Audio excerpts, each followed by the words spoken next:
تم سود اور بیاج کا حلال الٹرنیٹ دینے والے بن کر کے آؤ گے. جس دور میں دنیا زناکاری اور بدکاری سے پریشان ہوگی تم حیا اور پاک دامنی کا سندیش لے کر کے آؤ گے. جس دور میں دنیا شراب کے نشے میں دھت ہوگی تم نشے سے بچانے کے لیے دنیا کو آگے بڑھو گے. تامرون بالمعروف, تم دنیا کو نیکی کا حکم دو گے. وتنہون عن المنکر, اور تم برائیوں سے روکنے والے بنو گے.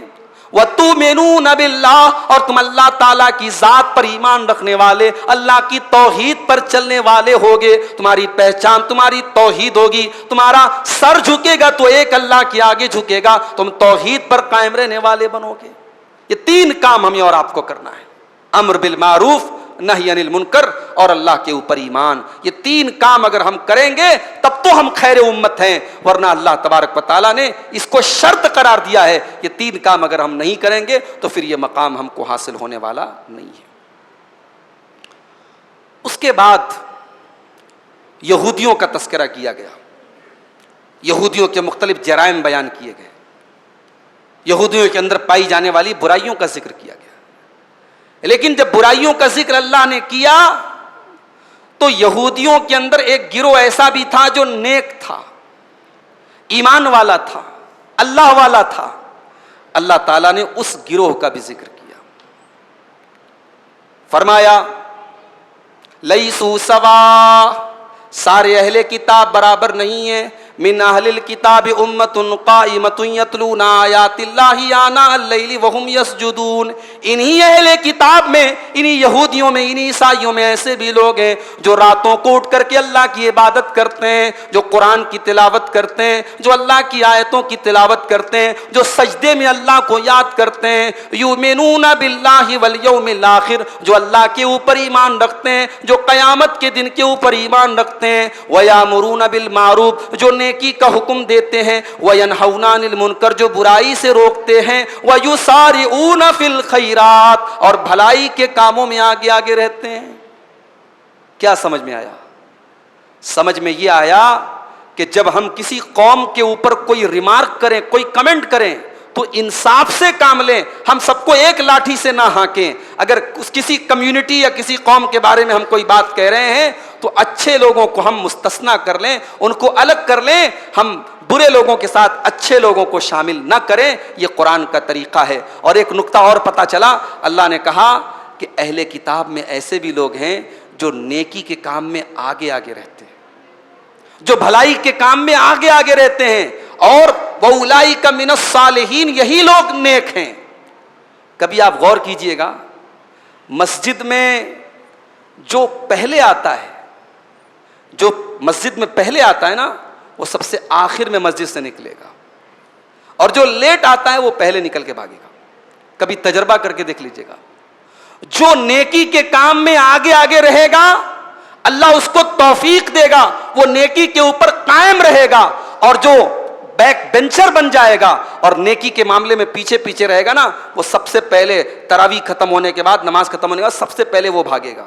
یہ تجربہ ہے, اور قرآن کی آیت اسی بات کی گواہی دے رہی ہے کہ جو نیکی کے کام میں آگے آگے رہتے ہیں وَأُولَئِكَ مِنَ الصَّالِحِينَ, وہی لوگ نیک ہوتے ہیں. لہٰذا اگر آپ اپنے آپ کو نیک بنانا چاہتے ہیں اور صالحین میں سے اگر بننا چاہتے ہیں تو نیکی کے کاموں میں آگے آگے رہیے. ہماری شریعت میں بار بار ابھارا گیا ہے. دیکھیے, نماز کھڑی ہوتی ہے, مان لیجیے عشاء کی جماعت ہو رہی ہے 8:30 بجے. اب 8:30 بجے حافظ منظور صاحب نے نماز شروع کی. اب ایک بندہ آیا مسجد میں 8:25 پر. 8:25 پر وہ مسجد میں آیا, وضو وغیرہ کر کے وہ گھر سے آیا تھا. وہ آیا اور اس نے آ کر کے پہلی صف میں جگہ حاصل کی. اس کے بعد ایک شخص آتا ہے 8:35 پر, 10 منٹ لیٹ آیا. اس کو جگہ ملی پیچھے 6 7ویں صف میں. صرف 10 منٹ کا ڈیفرنس ہے. ایک شخص پہلی صف میں جگہ پا رہا ہے, حافظ صاحب کے ساتھ پہلی تکبیر میں نماز پا رہا ہے. دوسرا شخص بھی نماز پا رہا ہے, لیکن 10 منٹ لیٹ آیا, اس کی 1-2 رکعت چھوٹ گئی, وہ پیچھے آیا. اب ذرا انصاف سے بتاؤ, کیا دونوں برابر ہو سکتے ہیں؟ نہیں ہو سکتے. صرف 10 منٹ کا ڈیفرنس ہے. 10 منٹ کے ڈیفرنس نے دونوں کے ثواب میں کمی کر دی, دونوں کے مقام اور مرتبے میں فرق کر دیا. اسی لیے اللہ کے نبی فرماتے ہیں لو یعلم الناس ما فی النداء والصف الاول، اگر لوگوں کو پتہ چل جائے کہ پہلی صف کی کیا فضیلت ہے اور تکبیر میں شامل ہونے کی کیا فضیلت ہے، تو لوگوں کو اگر قرآن اندازی کرنا پڑے، پرچی ڈالنی پڑے تو پرچی ڈالیں گے، مگر پہلی صف میں شامل ہونے کی کوشش کریں گے۔ اسلام نیکی کے کاموں میں آگے آگے رہنے کا حکم دیتا ہے، آگے آگے پہلی صف میں رہنے کا حکم دیتا ہے، بیک بینچر بننے کا حکم نہیں دیتا ہے۔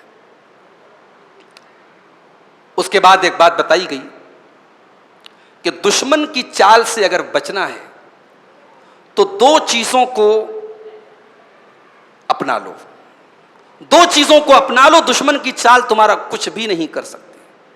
فرمایا وَإِن تَصْبِرُوا وَتَتَّقُوا لَا يَضُرُّكُمْ كَيْدُهُمْ شَيْئًا، اگر تم صبر کرنے والے بن جاؤ اور متقی بن جاؤ، تمہارے اندر صبر پیدا ہو جائے اور تقوی پیدا ہو جائے تو دشمن کی چال تمہارا کچھ نہیں بگاڑ سکتی۔ یہ صبر کیا ہے اور تقوی کیا ہے، آئیے یہ بھی سمجھا دیتا ہوں۔ ہم لوگ صبر کا لفظ بہت سنتے ہیں کہ صاحب صبر کرو، صبر کیا ہوتا ہے؟ بہت اچھی طریقے سے اس کو سمجھ لیجئے کہ صبر جو ہوتا ہے یہ تین چیزوں کا نام ہے۔ صبر کہتے ہیں تین چیزوں کو۔ نمبر ایک، اللہ کے دین کے اوپر جمے رہنا، ڈٹے رہنا، نیکی کے کاموں پر جمے رہنا، یہ صبر ہے۔ معاف کیجئے گا، ایک مہینہ آپ تراویح کی نماز بھی پڑھیں، تاک راتوں میں رات بھر جاگیں، اور باقی 11 مہینے مسجد کا امام اور مسجد کا مؤذن آپ کی شکل دیکھنے کو ترس جائے، یہ صبر نہیں ہے، یہ صبر نہیں ہے۔ صبر تو یہ ہے کہ مسجد کے در و دیوار آپ کو 12 مہینے پہچانتے ہو، آپ نیکی کے کاموں پر ڈٹے رہیں، جمے رہیں، یہ صبر کی پہلی قسم ہے۔ اور صبر کی دوسری قسم، کوئی مصیبت آئی، کوئی پریشانی آئی، کوئی ٹریجڈی آئی، کسی کا انتقال ہوا، کوئی حادثہ ہو گیا، کوئی نقصان ہو گیا، اب آپ اس پر صبر کریں، اس کو اللہ کا فیصلہ مانیں، اس پر اپنی زبان سے کوئی نازیبہ بات نہ نکالیں، یہ صبر ہے۔ اور صبر کی تیسری قسم یہ ہے کہ گناہ کرنے کا موقع آپ کو مل رہا ہے، گناہ کرنے کا چانس مل رہا ہے، حالات کے تقاضے ہیں کہ آپ کے پیر پھسل جائیں، مگر آپ اپنے پیر کو بچا لیں، گناہ سے اپنے دامن کو بچا لیں، یہ صبر کی تیسری قسم ہے۔ ان تینوں کے مکسچر کا نام صبر ہے۔ اللہ نے کہا دشمن کی چال سے بچنا ہے تو صبر کو اپنا لو اور تقوی کو اپنا لو۔ تقوی کیا ہے؟ حضرت عمر ابن خطاب رضی اللہ تعالیٰ عنہ نے حضرت ابی بن کعب سے پوچھا تھا کہ اے ابی بن کعب، تقوی کس کو کہتے ہیں؟ دیکھیے صحابہ ایک دوسرے کا کتنا احترام کرتے تھے اور علم کی باتیں ایک دوسرے سے پوچھا کرتے تھے۔ حضرت عمر کا بھی بہت بڑا مقام ہے، حضرت ابی بن کعب کا بھی بہت اونچا مقام ہے۔ حضرت عمر ابی بن کعب سے کہتے ہیں بتاؤ تقوی کس کو کہتے ہیں؟ تو ابی بن کعب کہتے ہیں کہ امیر المومنین، کبھی آپ کا گزر ایسے راستے سے ہوا ہے کہ دونوں طرف کانٹے دار جھاڑیاں ہوں اور راستہ بالکل تنگ ہو اور آپ کو اسی راستے سے جانا ہو؟ کہا کہ ہاں ہوا ہے۔ پوچھا ایسے راستے سے کیسے گزریں گے آپ؟ کہا کہ اگر دونوں طرف کانٹے دار جھاڑیاں ہیں اور کوئی دوسرا آپشن نہیں ہے، اسی راستے سے مجھے جانا ہے، اشمر ثیابی، تو میں اپنے کپڑوں کو تھوڑا سمیٹ لوں گا اور اپنا دامن بچا بچا کے دھیرے دھیرے چلوں گا۔ کہا یہی تقوی ہے، کہا یہی تقوی ہے۔ زندگی کی راہ میں گناہوں کے بہت سارے کانٹے آپ کو ملیں گے، شیطان کے پھیلائے ہوئے بہت سارے جال ملیں گے، ان جالوں اور ان کانٹوں کے درمیان سے اپنے ایمان کے لباس کو بچانا، اپنے دین کے لباس کو بچا کر کے چلنا، یہی تقوی ہے۔ میرے پیارے ساتھیوں، اللہ کہہ رہا ہے کہ تم صبر اور تقوی اپنا لو، دشمن کی چال تمہارا کچھ نہیں بگاڑ سکتا۔ اس کے بعد اور آگے بڑھیے، اللہ تعالیٰ کو جلدی پسند نہیں ہے۔ اللہ کے نبی کی حدیث ہے کہ جلدی بازی شیطان کا کام ہے، مگر ایک چیز ایسی ہے جس میں اللہ نے جلدی کرنے کا آرڈر دیا ہے۔ دنیا کے ہر راستے پر اسپیڈ بریکر لگا ہوا ہے، دنیا کے ہر راستے پر کیمرے لگے ہیں، یہاں 80 سے زیادہ کی اسپیڈ نہیں ہونی چاہیے، یا 120 سے زیادہ اسپیڈ نہیں ہونی چاہیے، مگر کائنات کا ایک راستہ ایسا بھی ہے جہاں کوئی اسپیڈ بریکر نہیں ہے، جہاں کوئی کیمرہ نہیں لگا، کتنی اسپیڈ میں بھاگ سکتے ہو بھاگو۔ یہ کون سا راستہ ہے؟ یہ جنت کا راستہ ہے، یہ اللہ کی جنت کا راستہ ہے۔ اس راستے پر اسپیڈ کی کوئی لمٹ نہیں ہے۔ اللہ نے فرمایا وسارعوا الى مغفرۃ من ربکم وجنۃ عرضها السماوات والارض اعدت للمتقین. میرے بندو تم اللہ کی مغفرت کو پانے کے لیے اور اللہ کی جنت کو پانے کے لیے جتنا تیز بھاگ سکتے ہو بھاگو، جتنا جلدی تم دوڑ سکتے ہو دوڑو. اللہ کی جنت کے لیے دوڑ پڑو، بھاگ پڑو، جلدی کرو. جس جنت کی چوڑائی آسمانوں اور زمین کے برابر ہے، جو جنت تمہارے تصور سے بہت زیادہ خوبصورت ہے. آج حیدرآباد کے کسی اچھے علاقے میں آپ زمین خریدنے جائیں، چھوٹی سی زمین کا ٹکڑا آپ لینے جائیں، کروڑوں میں ملے گا. بڑے بڑے شہروں میں جو پوش ایریاز ہوتے ہیں، جو قیمتی ایریا ہوتا ہے، وہاں زمین کی قیمت کروڑوں میں ہوتی ہے. ہم دنیا کی اس زمین کے ٹکڑے کے لیے ہم بے چین رہتے ہیں. اور اللہ کے نبی فرماتے ہیں کہ جنت میں ایک کوڑا رکھنے کی جگہ، ایک کوڑا رکھنے کی جگہ جنت کے اندر دنیا اور دنیا کی تمام نعمتوں سے بہتر ہے. لموضع صوت فی الجنت خیر من الدنیا وما فیہا. ایک کوڑا رکھنے کی جگہ یعنی 1 اسکوائر فٹ کا ایریا جنت کا دنیا کی ساری نعمتوں سے بہتر ہے. میرے بھائیوں، اگر محنت کرنا ہے، اگر اسٹرگل کرنا ہے، اگر کوشش کرنا ہے، اگر کمپٹیشن کرنا ہے، اگر ایک دوسرے سے آگے نکلنا ہے تو اللہ کی جنت کو پانے کے لیے مقابلہ کرو. اللہ کہہ رہا ہے وَسَارِعُوا إِلَىٰ مَغْفِرَةٍ مِّن رَبِّكُمْ. اپنے رب کی مغفرت کو حاصل کرنے کے لیے اور جنت کو حاصل کرنے کے لیے آگے بڑھو. اس کے بعد ایک بات بتائی گئی کہ اگر تم ایمان والے ہو تو تم سربلند رہو گے. تمہیں کمزور پڑنے کی، تمہیں نیچا اپنے آپ کو سمجھنے کی ضرورت نہیں ہے اگر تم مضبوط ایمان والے ہو تو. فرمایا وَلَا تَهِنُوا وَلَا تَحْزَنُوا وَأَنْتُمُ الْأَعْلَوْنَ إِن كُنتُم مُّؤْمِنِينَ. اے مسلمانوں تم کمزور نہ پڑو، تم پست نہ ہو جاؤ، تم ہمت نہ ہارو، تم ہی سر بلند رہو گے اگر تم ایمان والے ہو. دنیا کی تاریخ میں بہت طریقے کے حالات تمہارے اوپر آئیں گے. ہو سکتا ہے کبھی ایسے حالات آ جائیں کہ پلڑا تمہارا جھک جائے، لیکن اگر تم ایمان والے ہو تو آخر میں انجام تمہارا ہی بہتر ہونے والا ہے. تم ہی سر بلند رہو گے، تمہارا ہی مقام اونچا رہے گا. شرط یہ ہے کہ تم ایمان والے بن جاؤ، ایمان والے بن جاؤ. اس کے بعد ایک بات بتائی گئی کہ دنیا میں بھی اللہ تعالیٰ ثواب دیتا ہے اور آخرت میں بھی ثواب دیتا ہے، مگر دنیا کے ثواب اور آخرت کے ثواب میں بہت فرق ہے. اللہ نے فرمایا فَآتَاهُمُ اللَّهُ ثَوَابَ الدُّنْيَا وَحُسْنَ ثَوَابِ الْآخِرَةِ. اللہ اپنے نیک بندوں کو دنیا میں بھی بدلہ دیتا ہے اور آخرت میں بہترین بدلہ دیتا ہے، آخرت میں حسین بدلہ دیتا ہے. آخرت کے لیے اللہ نے حسن کا لفظ استعمال کیا. اس سے یہ سمجھ میں آیا کہ دنیا آخرت کے مقابلے میں انتہائی بدصورت ہے. دنیا کی جتنی خوبصورتی ہے وہ آخرت کے مقابلے میں کچھ بھی نہیں ہے. دنیا کی عورتوں کو دیکھ لیجیے آپ، دنیا کے مال کو دیکھ لیجیے، دنیا کی رونق کو دیکھ لیجیے، آخرت کے مقابلے میں دنیا کچھ نہیں ہے. اللہ نے آخرت کے ثواب کو حسن ثواب الآخرہ کہا، آخرت کا ثواب حسین ہوگا. اس کے بعد اللہ تعالیٰ نے اپنے نبی کو خطاب کرتے ہوئے فرمایا کہ اے میرے نبی، ہم نے آپ کو نرم مزاج بنایا اور آپ کو میٹھی زبان والا بنایا. اگر آپ سخت زبان والے ہوتے اور سخت مزاج والے ہوتے تو یہ آپ کے صحابہ جو آپ کے اوپر جان چھڑکتے ہیں یہ آپ کو چھوڑ کے چلے گئے ہوتے. اللہ نے فرمایا فَبِمَا رَحْمَةٍ مِّنَ اللَّهِ لِنْتَ لَهُمْ. اے نبی آپ اللہ تعالیٰ کی رحمت سے بڑے نرم مزاج ہیں. وَلَوْ كُنْتَ فَظًّا غَلِيظَ الْقَلْبِ لَانفَضُّوا مِنْ حَوْلِكَ. اے نبی اگر آپ سخت دل ہوتے اور بد زبان ہوتے تو لوگ آپ کو چھوڑ کر کے چلے گئے ہوتے. اللہ اپنے نبی سے کہہ رہا ہے آپ کا مشن جتنا بھی اچھا ہو، آپ کا پیغام جتنا بھی اچھا ہو، لیکن اگر آپ کا مزاج نرم نہیں ہے اور آپ کی زبان صحیح نہیں ہے تو لوگ آپ کو چھوڑ کے بھاگ جائیں گے. آج اس پر بھی ہمارے نوجوانوں کو غور کرنے کی ضرورت ہے. ہماری دعوت صحیح دعوت ہے، قرآن و حدیث کی دعوت ہے، مگر ہمارا وے آف پریزنٹیشن کیسا ہے، ہمارا پیش کرنے کا طریقہ کیسا ہے. آپ ٹیچر نہیں ہیں، آپ لاٹھی لے کے لوگوں کو دین کی طرف نہیں بلا سکتے. آپ سیدھے سیدھے لوگوں کا بائیکاٹ کر رہے ہیں، لوگوں سے تعلقات رکھنے کو آپ حرام قرار دے رہے ہیں. کیسے دعوت دیں گے بھائی آپ؟ اگر آپ کو لوگوں کی اصلاح کرنی ہے، لوگوں کو دعوت دینی ہے توحید کی، تو لوگوں سے تعلقات بنانا پڑے گا میرے بھائی. ٹھیک ہے, عقیدے کے معاملے میں ہم کوئی کمپرومائز نہیں کریں گے, توحید کے معاملے میں ہم کوئی کمپرومائز نہیں کریں گے, مگر ہمارا مزاج نرم ہونا چاہیے, ہماری زبان میٹھی ہونی چاہیے. ہم گالی سے بات کریں, ہم بدتمیزی سے بات کریں, ہم سامنے والے کو سیدھے سیدھے کافر اور مشرک بولیں, اور اس کے بعد ہم یہ ایکسپیکٹ کریں کہ سامنے والا ہماری بات مان لے.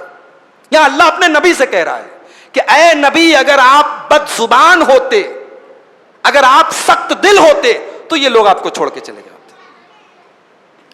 بھائی فرعون سے بڑا ظالم تو نہیں نا گزرا ہے تاریخ میں. کتنا بڑا ظالم تھا فرعون. فرعون جیسے ظالم کے پاس بھی جب اللہ تعالیٰ نے حضرت موسیٰ علیہ السلام کو بھیجا تو کیا کہا؟ فَقُولَا لَهُ قَوْلًا لَيِّنًا, اے موسیٰ, اے ہارون, تم جب فرعون سے بات کرنا تو میٹھی بات کرنا, نرمی سے بات کرنا. لَعَلَّهُ يَتَذَكَّرُ أَوْ يَخْشَىٰ, شاید کہ وہ نصیحت حاصل کر جائے یا ڈر جائے.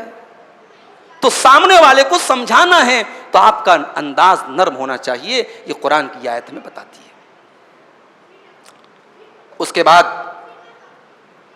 شہداء کا مقام بیان کیا گیا. جو لوگ اللہ کی راہ میں شہید ہو جائیں ان کا کیا مقام ہے. ہمارے بارے میں یہ غلط فہمی بھی پھیلائی گئی, صاحب یہ اولیاء اللہ کو نہیں مانتے, یہ بزرگوں کو نہیں مانتے. بزرگوں کو ماننے کا کیا مطلب ہے بھائی؟ ہم سارے اولیاء کو مانتے ہیں, ہم سارے بزرگوں کو مانتے ہیں. بزرگوں کو ماننا الگ ہے اور بزرگوں سے مانگنا الگ ہے. ہم مانگتے نہیں ہیں ان سے, ہم احترام کرتے ہیں جو اللہ کے نیک بندے آئے. اور قرآن کی اس آیت پر ہمارا ایمان ہے جو شہداء کا مقام بیان کرتی ہے. فرمایا وَلَا تَحْسَبَنَّ الَّذِينَ قُتِلُوا فِي سَبِيلِ اللَّهِ أَمْوَاتًا, جو لوگ اللہ کی راہ میں شہید کر دیے جائیں ان کو مردہ نہ سمجھو. وہ عام لوگوں کی طرح ان کی موت نہیں ہوئی ہے. عام لوگ تو اپنے بستروں پر مرتے ہیں, اپنی موت مرتے ہیں. انہوں نے تو اپنی جان کو اللہ کے دین کے لیے قربان کر دیا ہے, انہوں نے اللہ کی راہ میں اپنی جان دے دی ہے, ان کو مردہ نہ کہو.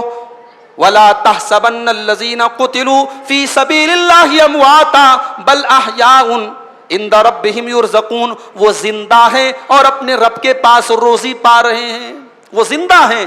اب زندہ کا مطلب یہ نہیں ہے کہ وہ اپنی قبر میں زندہ ہے, اور زندہ کا مطلب یہ نہیں ہے کہ وہ ہماری اور آپ کی طرح زندہ ہیں. وہ زندہ ہے. کہاں زندہ ہے؟ اپنے رب کے پاس زندہ ہے اور اپنے رب کے پاس روزی پا رہے ہیں. اور اسی بات کو سورہ بقرہ میں کہا گیا بل احیاء ولکن لا تشعرون, وہ زندہ ہیں مگر ان کی زندگی کا تم شعور نہیں رکھتے. اب شہداء زندہ کیسے ہیں؟ صحیح بخاری کی وہ حدیث اپنے سامنے رکھیے. حضرت عبداللہ بن مسعود رضی اللہ تعالیٰ عنہ کہتے ہیں ہم نے اللہ کے نبی سے پوچھا کہ اے اللہ کے نبی, شہداء کی زندگی کا کیا مطلب ہے؟ اللہ کے نبی نے فرمایا ارواحہم فی جوف طیر خضر, شہداء کی روحیں ہرے رنگ کے پرندوں کے پیٹ میں ڈال دی جاتی ہیں. سبز رنگ کے, ہرے رنگ کے پرندوں کے پیٹ میں ان کی روحیں ڈال دی جاتی ہیں, اور وہ پرندے دن بھر جنت کی سیر کرتے ہیں اور شام کو عرش کے نیچے کچھ قندیلیں لٹکتی رہتی ہیں, اسی قندیل کے اندر جا کر کے وہ رات گزارتے ہیں. یہ شہداء کا مقام ہے. اور آگے اللہ کے نبی فرماتے ہیں کہ اللہ تبارک و تعالیٰ شہداء سے پوچھتا ہے کہ کیا تمہیں کچھ اور چاہیے؟ تو شہداء کہتے ہیں کہ اے اللہ, تو نے ہمیں جنت میں سیر کرنے کی آزادی دی ہے, ہم جنت میں جہاں چاہے جا سکتے ہیں, اس سے بڑھ کر کے ہمیں اور کیا چاہیے؟ اللہ پھر پوچھتا ہے کہ کچھ اور چاہیے تو بتاؤ.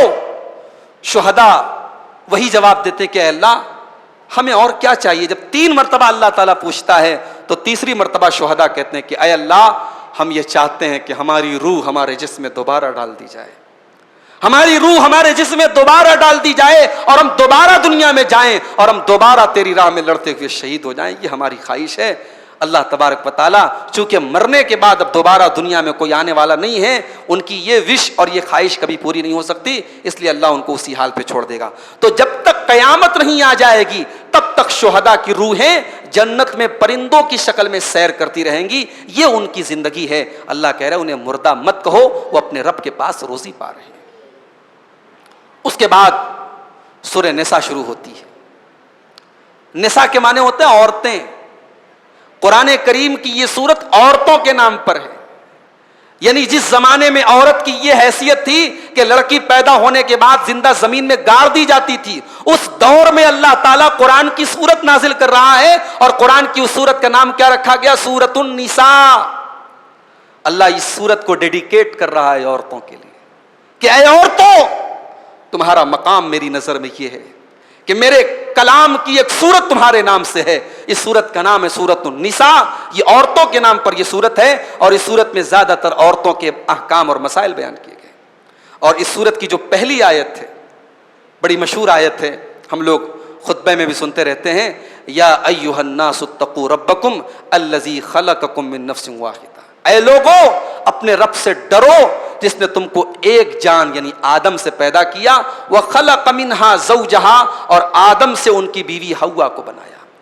یہ دنیا صرف آدم سے نہیں چلی ہے, یہ انسانی نسل صرف آدم سے نہیں چلی ہے. جب تک حوا پیدا نہیں ہو گئی آدم بھی ادھورے تھے, آدم بھی انکمپلیٹ تھے. آدم کی زندگی کا سکون بن کر کے آئی حوا, اور جب آدم اور حوا آئے فبس فرمایا وخلق منہا زوجہا وبث منہما رجالا کثیرا ونساء. جب آدم کی بیوی حوا پیدا ہوئی, اب اس کے بعد اللہ تعالیٰ نے بہت سارے مردوں اور عورتوں کو پھیلایا. یہ قرآن کریم کی سورہ نساء کی پہلی آیت عورت کی ویلو اور عورت کا مقام بیان کر رہی ہے. اس کے بعد یہ بتایا گیا کہ اگر انصاف کرنے کی طاقت رکھتے ہو, فَانْكِحُوا مَا طَابَ لَكُم مِّنَ النِّسَاءِ مَثْنَىٰ وَثُلَاثَ وَرُبَاعَ. تو تم 2 شادی کر سکتے ہو, 3 کر سکتے ہو, 4 کر سکتے ہو. فَإِنْ خِفْتُمْ أَلَّا تَعْدِلُوا فَوَاحِدًا. لیکن اگر تمہیں یہ ڈر ہے کہ تم انصاف نہیں کر پاؤ گے تو ایک ہی پر گزارا کر لو, ایک ہی کافی ہے تمہارے لیے. اس پر بھی بڑا اعتراض ہوتا ہے, صاحب اسلام میں ایک سے زیادہ شادی کی اجازت کیوں دی گئی؟ بہت ساری حکمتیں ہیں. ہر دور میں جنگوں کے اندر مردوں کا قتل ہوا ہے, مرد ختم ہوئے ہیں, ایک بڑی تعداد میں عورتیں بیوہ ہوئی ہیں. ان عورتوں کو یا تو آزاد چھوڑ دیا جائے, وہ زنا کاری کریں, بدکاری کریں, یا پھر ایسا آپشن رکھا جائے کہ ایک مرد کے نکاح میں ایک سے زیادہ عورتیں آئیں.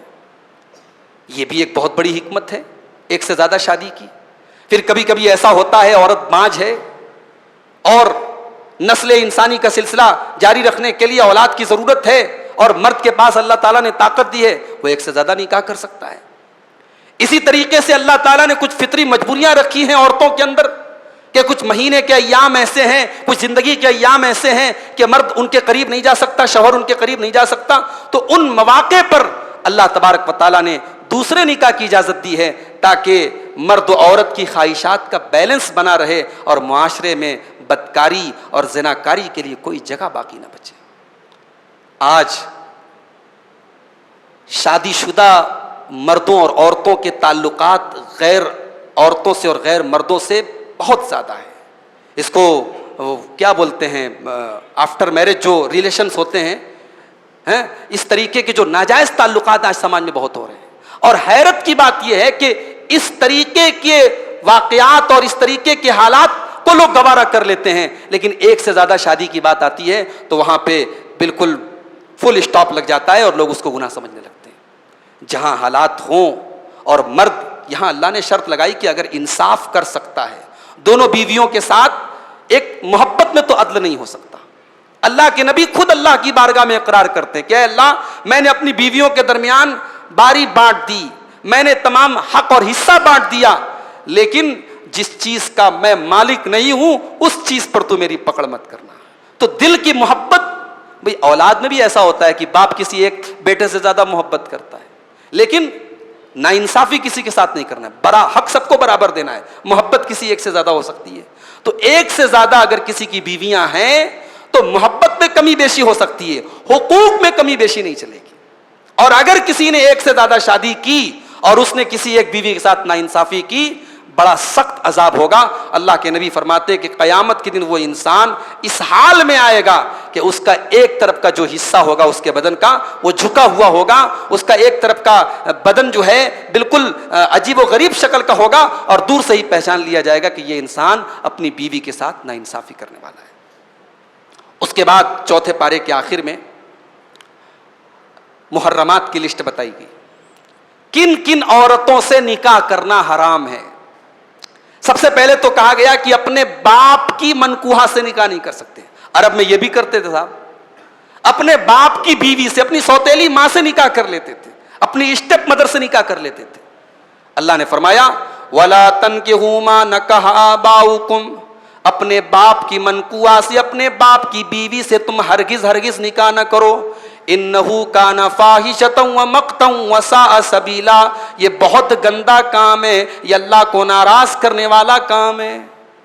اس کے بعد اب اللہ نے لسٹ بیان کی کہ کن کن عورتوں سے آپ نکاح نہیں کر سکتے، اور جن عورتوں سے آپ نکاح نہیں کر سکتے ان عورتوں کو آپ سے پردہ کرنے کی ضرورت بھی نہیں ہے. حرمت علیکم امہاتکم وبناتکم واخواتکم، تمہاری مائیں تمہارے اوپر حرام ہیں. ماں حرام ہے، ماں سے آپ نکاح نہیں کر سکتے. ماں سے نہیں کر سکتے تو ماں کی ماں سے بھی نہیں کر سکتے. ماں سے نہیں کر سکتے تو دادی سے بھی نہیں کر سکتے، نانی سے بھی نہیں کر سکتے. اوپر چلے جائیے، ماں، ماں کی ماں، باپ کی ماں، ان میں سے کسی سے بھی آپ نکاح نہیں کر سکتے. وہ بناتکم، بیٹی سے آپ شادی نہیں کر سکتے، بیٹی حرام ہے آپ کے لیے. جب بیٹی حرام ہے تو بیٹی کی بیٹی بھی حرام ہے، یعنی نواسی بھی حرام ہے، اور بیٹے کی بیٹی بھی حرام ہے، پوتی بھی حرام ہے. تو اللہ نے فرمایا تمہاری بیٹیاں تمہارے لیے حرام ہیں. وہ اخواتکم، اور تمہاری بہنیں تمہارے لیے حرام ہیں، چاہے وہ سگی بہن ہو چاہے وہ سوتیلی بہن ہو. یعنی ماں اور باپ دونوں ایک ہیں تب بھی وہ بہن ہیں، اور ایک ماں ہے باپ الگ الگ ہیں تب بھی بہن ہیں، اور ماں الگ الگ ہے باپ ایک ہے تب بھی بہن ہے. بہن سے آپ نکاح نہیں کر سکتے، بہن حرام ہے. اس کے بعد فرمایا وعماتکم، تمہاری پھوپھی تمہارے لیے حرام ہے. پھوپھی مطلب باپ کی بہن. وخالاتکم، تمہاری خالہ تمہارے اوپر حرام ہے. وبنات الاخی، اور بھائی کی بیٹیاں یعنی بھتیجیاں اپنے چچا کے لیے حرام ہے. وبنات الاختی، اور بہن کی بیٹیاں یعنی بھانجی اپنے ماموں کے لیے حرام ہے. یہ 7 رشتے ہیں. ماں حرام ہے، بیٹی، بہن، پھوپھی، خالہ، بھتیجی، بھانجی. یہ 7 رشتے نسب کے ہیں جو حرام ہیں. حرام مطلب ان سے نکاح نہیں کر سکتے، اور ان عورتوں کو پردہ کرنے کی ضرورت نہیں ہے. اس کے بعد فرمایا وَأُمَّهَاتُكُمُ اللَّاتِي أَرْضَعْنَكُمْ، اور جن عورتوں نے تمہیں دودھ پلایا ہے جو تمہاری رضائی ماں ہیں ان سے بھی تم نکاح نہیں کر سکتے. وَأَخَوَاتُكُمْ مِنَ الرَّضَاعِ، اور جو تمہاری رضائی بہنیں ہیں جس عورت کا آپ نے دودھ پیا ہے. اب اس عورت کے جتنے بچے ہیں وہ سب آپ کے رضائی بھائی بہن ہیں. اس عورت کی جتنی بچیاں ہیں ان سے آپ نکاح نہیں کر سکتے، وہ آپ کی رضائی بہن ہے. بلکہ حدیث میں آتا ہے کہ جتنے رشتے نسب سے حرام ہوتے ہیں رضاعت سے بھی حرام ہو جاتے ہیں. مثال کے طور پر آپ کی رضاعت کے رشتے سے آپ کی جو خالہ ہے، جیسے سگی خالہ حرام ہے، رضائی خالہ بھی حرام ہے. جیسے سگی پھوپھی سے نکاح نہیں کر سکتے، رضائی پھوپھی سے نہیں کر سکتے. سگی بھتیجی سے نہیں کر سکتے، رضائی بھتیجی سے نہیں کر سکتے. سگی بھانجی سے نہیں کر سکتے، رضائی بھانجی سے بھی نہیں کر سکتے. تو دودھ پینے کے وجہ سے جو رشتہ وجود میں آتا ہے اس کو رضائی رشتہ بولتے ہیں. اللہ نے فرمایا کہ رضائی ماں بھی تمہارے اوپر حرام ہے، رضائی بہن بھی تمہارے اوپر حرام ہے. تو 7 رشتے ہو گئے نسب کے، اور 7 رشتے ہو گئے رضاعت کے. اب اس کے بعد 4 رشتے ہیں سسرالی رشتے. فرمایا وَأُمَّهَاتُ نِسَائِكُمْ، اور تم اپنی ساس سے نکاح نہیں کر سکتے، اپنی بیوی کی ماں سے نکاح نہیں کر سکتے. وَرَبَائِبُكُمُ اللَّاتِي فِي غُجُورِكُم مِّن نِّسَائِكُمُ اللَّاتِي دَخَلْتُم بِهِنَّ، اور اگر تم نے کسی عورت سے نکاح کیا اور نکاح کے ساتھ ساتھ اس عورت سے تمہاری ملاقات بھی ہوئی تو اس کی ربیبہ سے تم نکاح نہیں کر سکتے. ربیبہ مطلب جس کو وہ لے کر کے آئی ہے. وہ مان لو آپ نے کسی بیوہ سے نکاح کیا، کسی مطلقہ سے نکاح کیا، اب پہلے شوہر کی بیٹی کو جو وہ لے کر کے آئی ہے وہ ربیبہ آپ کی ہو گئی، آپ کے ہاں وہ پرورش پائے گی، آپ کی ربیبہ ہو گئی. تو اگر اس عورت سے آپ نے نکاح بھی کر لیا اور ملاقات بھی کر لیا تو اب آپ اس کی ربیبہ سے نکاح نہیں کر سکتے. ہاں اگر صرف نکاح ہوا ہے اور نکاح کے بعد طلاق ہو گئی یا بیوی کا انتقال ہو گیا اور آپ اس سے ملاقات آپ نے نہیں کی ہے، تب اس صورت میں، اس سچویشن میں اس ربیبہ سے آپ نکاح کر سکتے ہیں. اس کے بعد فرمایا وَحَلَائِلُ أَبْنَائِكُمُ الَّذِينَ مِنْ أَصْلَابِكُمْ، اسی طریقے سے اپنی بہو سے نکاح نہیں کر سکتے، اپنے سگے بیٹے کی بیوی سے نکاح نہیں کر سکتے آپ جو تمہارے صلب سے ہیں. ایک ہوتا ہے کہ آپ نے کسی کو ایڈاپٹ کر لیا، کسی بچے کو آپ نے ایڈاپٹ کر لیا، تو جس کو ایڈاپٹ آپ نے کیا ہے اس کی بیوی بظاہر دنیاوی اعتبار سے آپ کی بہو کہلائے گی، مگر شرعی اعتبار سے وہ آپ کی بہو نہیں ہے. اگر آپ کا وہ ایڈاپٹ کیا ہوا بچہ اگر وہ اپنی بیوی کو طلاق دے دیتا ہے یا انتقال کر جاتا ہے تو اس عورت سے آپ کا نکاح جائز ہے، وہ آپ کی بہو نہیں۔ اللہ نے فرمایا وَحَلَائِلُ أَبْنَائِكُمُ الَّذِينَ مِنْ أَصْلَابِكُمْ، جو تمہارے سگے بیٹے ہیں، جو تمہاری صلب سے پیدا ہوئے ہیں، ان کی بیوی سے تم نکاح نہیں کر سکتے۔ وَأَن تَجْمَعُوا بَيْنَ الْأُخْتَيْنِ، اور دو بہنوں سے ایک ساتھ نکاح نہیں کر سکتے۔ آپ اپنی سالی سے نکاح نہیں کر سکتے بیوی کے رہتے ہوئے۔ ایسے کیس بھی آئے ہمارے سامنے کہ صاحب سالی سے جو ہے نکاح کر لیا، بیوی سے شادی کی، سسرال میں آنا جانا ہوا، سالی پسند آ گئی، سالی سے نکاح کر لیا۔ حرام ہے، بیوی آپ کے نکاح میں جب تک ہے آپ سالی سے نکاح نہیں کر سکتے۔ اور سالیوں کو بھی چاہیے کہ اپنے جیجا سے تھوڑا ڈسٹینس بنا کے رکھیں۔ یہ ہمارے ہاں جیجا سالی کے رشتے میں بڑی بے تکلفی ہوتی ہے، صاحب ہمارے تو جیجا ہیں، ہمارے تو کیا بولتے ہیں میاں بھائی ہیں، دلہا بھائی ہیں، کیا کیا لوگ بولتے ہیں۔ یہ دلہا بھائی کہہ دینے سے اور میاں بھائی کہہ دینے سے یا بھائی جان کہہ دینے سے کوئی بھائی بھائی نہیں ہوتا ہے۔ جیجا اپنی سالی کے لیے غیر محرم ہے اور اس کو پردہ کرنا چاہیے، سالی کو اپنے جیجا سے اس کے ساتھ بے تکلف نہیں ہونا چاہیے۔ تو جب تک بیوی نکاح میں ہے اس کی بہن سے آپ نکاح نہیں کر سکتے۔ اسی طریقے سے جب تک بیوی نکاح میں ہے اس کی بھتیجی سے آپ نکاح نہیں کر سکتے، یعنی پھوپھی اور بھتیجی دونوں ایک نکاح میں نہیں ہو سکتی، اور خالہ اور بھانجی ایک نکاح میں نہیں ہو سکتی۔ تو یہ ٹوٹل 7 نسب کے رشتے، 7 رضاعت کے رشتے اور 4 سسرالی رشتے، یہ ٹوٹل 7 7 14 4 18 رشتے اللہ نے بیان کیے کہ ان رشتوں سے آپ نکاح نہیں کر سکتے الا ما قد سلف۔ اب تک جو ہوا، اب آئندہ آپ کو ان میں سے کسی عورت سے نکاح کرنے کی اجازت نہیں ہے۔ ان اللہ کان غفور الرحیم، اب تک جو ہوا اللہ اس کو معاف کرنے والا ہے، آئندہ اس میں سے کسی رشتہ دار سے آپ نکاح نہیں کر سکتے۔ تو یہ بڑی اہم چیز ہے، اس کو ہمیشہ اپنے ذہن میں رکھنا چاہیے۔ ہمارے یہاں جب کسی کا انتقال ہوتا ہے نا تو اکثر یہ سوال آتا ہے، مولوی صاحب عدت میں کس سے پردہ کرنا، مولوی صاحب داماد سے پردہ کرنا کہ نہیں کرنا، مولوی صاحب بھتیجے سے پردہ کرنا کہ نہیں کرنا۔ مولوی صاحب کیا جواب دیں گے بھائی؟ بھتیجے اور بھانجے یا جتنے رشتہ داروں سے پردہ نہیں کرنا ہے، عام حالات میں بھی نہیں کرنا ہے اور عدت میں بھی نہیں کرنا ہے، اور جن رشتہ داروں سے پردہ کرنا ہے عام حالات میں بھی کرنا ہے اور عدت میں بھی کرنا ہے۔ عدت میں کوئی اسپیشل پردہ تھوڑی ہے، ہمارے یہاں پردہ کب اپنایا جاتا ہے؟ عدت میں۔ اور بعض جگہوں پر تو اتنی جہالت دیکھی میں نے کہ عدت میں جو عورتیں ہوتی ہیں تو وہ رشتہ دار جو ان کے محرم رشتہ دار ہوتے ہیں، داماد کو بھی آنے نہیں دیا جاتا، ارے نہیں عدت میں ہے، جبکہ داماد ساس کے لیے محرم ہے۔ اسی طریقے سے بھانجا اور بھتیجا محرم ہے، محرم رشتہ داروں کو عدت میں اپنی خالہ اور اپنی پھوپھی سے ملنے نہیں دیا جاتا۔ تو یہ جہالت ہے، عدت میں کوئی اسپیشل پردہ نہیں ہے، جو پردہ عام حالات میں ہے وہی عدت میں بھی ہے۔ تو یہ قرآن کریم کے 4 پارے کی منتخب آیات کی تفسیر تھی۔ اللہ تعالی ہم سب کو قرآن کریم کی آیات کو پڑھنے کی، سمجھنے کی اور عمل کرنے کی توفیق عطا فرمائے، آمین۔ وآخر دعوانا الحمد للہ رب العالمین۔